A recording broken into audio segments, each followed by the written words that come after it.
അച്ഛനൊക്കെ പൊട്ടുന്ന ഒച്ചത്തെ കേട്ടു.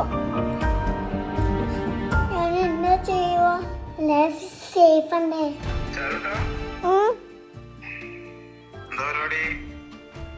അച്ഛൻ അവിടെ ബോംബ് പൊട്ടുന്നുണ്ടാ?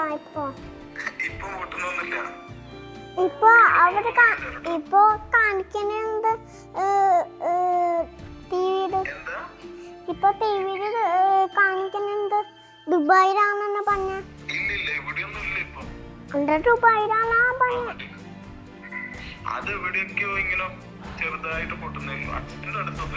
അച്ഛനെ ഇപ്പൊ പേരുണ്ടാ?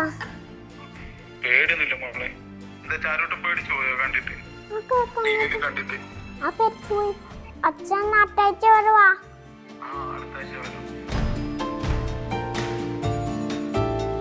നമ്മൾ ദുബായിൽ നിന്ന് വന്നിട്ട് 2 ആഴ്ചയായിട്ടുള്ളൂ.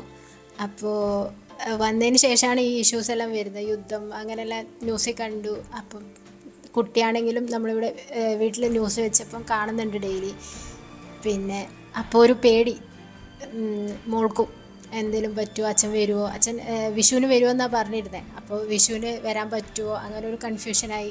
പിന്നെ മോള് ഒരു ദിവസം വീഡിയോ കോൾ വിളിക്കുമ്പോൾ ഇങ്ങനെ തന്നെ അച്ഛനോട് ചോദിക്കുന്നുണ്ട്, എന്തെങ്കിലും പ്രശ്നമുണ്ടോ, ബോംബ് പൊട്ടിയോ, അച്ഛ കാണുന്നുണ്ടോ, അങ്ങനത്തെ കാര്യങ്ങളൊക്കെ ചോദിക്കുന്നുണ്ടായിരുന്നു. അപ്പോൾ ഞാനതൊരു കൗതുകത്തിന് അത് വീഡിയോ എടുത്തിട്ട് നമ്മൾ യൂഷ്വലി പോസ്റ്റ് ചെയ്യലുണ്ട് സോഷ്യൽ മീഡിയയിൽ. അതേപോലെ അങ്ങനെ പോസ്റ്റ് ചെയ്തതാണ്.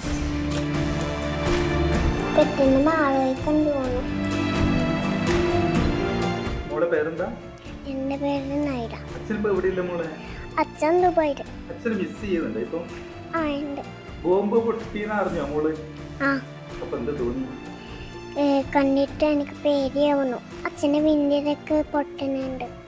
വേഗം വരാൻ പറഞ്ഞു. പക്ഷെ ഫൈറ്റ് ഇല്ലാത്തോണ്ട് വരാൻ പറ്റുന്നില്ല.